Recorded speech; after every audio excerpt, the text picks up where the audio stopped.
Hello guys, আসসালামু আলাইকুম।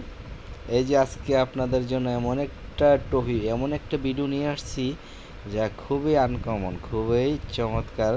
যা পূর্বে হয়তো কেউ দেখেছেন, কেউ দেখেন নাই। তো হয়তো ভাবতেছেন এটা তো একটা তরমুজ সাধারণ সামনে, তো আসলে এটা তরমুজ ঠিকই, কিন্তু ভিতরে যে কি সেটা সম্পূর্ণ ভিডিওতে দেখলেই বুঝতে পারবেন আসলে এই তরমুজটার ভিতরে কি।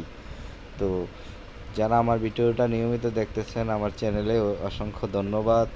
যারা আমার ফেসবুকে লাইক ফলো করেছেন, অসংখ্য ধন্যবাদ। যারা করেন নাই, করবেন। আর যারা ইউটিউব থেকে দেখতেছেন, সাবস্ক্রাইবিং অল বেল আইকনে ক্লিক করবেন। যারা করেছেন অসংখ্য ধন্যবাদ। তো এই যে অলরেডি কেটে ফেললাম, এই যে দেখুন দেখুন ভিতরে কি। তো আসলে এরকম হয়তো অনেকে দেখেছেন, অনেকে দেখেন নাই। তো যারা দেখেন নাই তাদের জন্য খুবই আনকমন চমৎকার একটা ভিডিও সামনে নিয়ে আসলাম।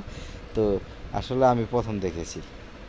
আর এরকম যে তরমুজের ভিতরে একদম ইউলো কালার, হলুদ কালার, যা একদম কাঁচা হলুদের মতো একদম কালার, দেখছেন কালারটা? তো তরমুজটা কিন্তু একদম পেকে গেছে, বিচিগুলো দেখেন একদম কালো কালো। তো এর তরমুজটা না ওয়েট হচ্ছে 3 কিলো। 3 কিলোতে সামান্য কিছু কম আছে। তো 3 কিলো তরমুজ বাজারে বিক্রি হয় আমাদের এখানে 3 থেকে 400 টাকা এই তরমুজটা। তো এটার এত দামের কারণ হচ্ছে এটা অ্যাভেলেবেল না, আর এটা খাইতেও একটু সুস্বাদু, আর কালারটাও খুব আনকমন। তো তার জন্য আমিও আপনাদের সাথে শেয়ার করলাম যাতে আপনারা ভিডিওটা দেখেন। আর আসলে এটার কালারটা এবং এটার যে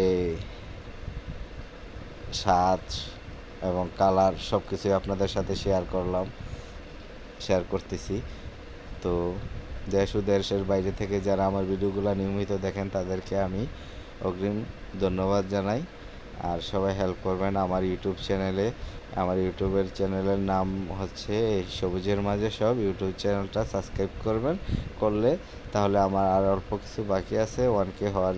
ভিডিওটা 1K হয়ে গেলে আমি একটা আপনাদের সম্মতিতে, আমি আপনাদের অনুমতিতে, আপনাদের এতেই আমি একটা প্রোগ্রাম করব, ছোট বড় সবাইকে নিয়ে। তো এইটাই। তো সবাই দেখতে থাকুন ভিডিওটা। আর আসলে এগুলা হয়তো বাংলাদেশে খুব কম আছে, খুব কম, অ্যাভেলেবেল না। কারণ সবসময় আমরা তরমুজ দেখে থাকি একদম ভিতরে লাল কালার হয়, কিন্তু আসলে এই এটা খুব কমই আসে, বাজারে পাওয়া যায় না বলতেই চলে।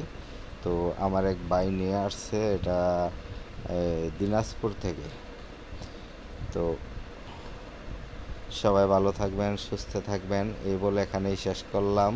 ওকে, আল্লাহ হাফেজ।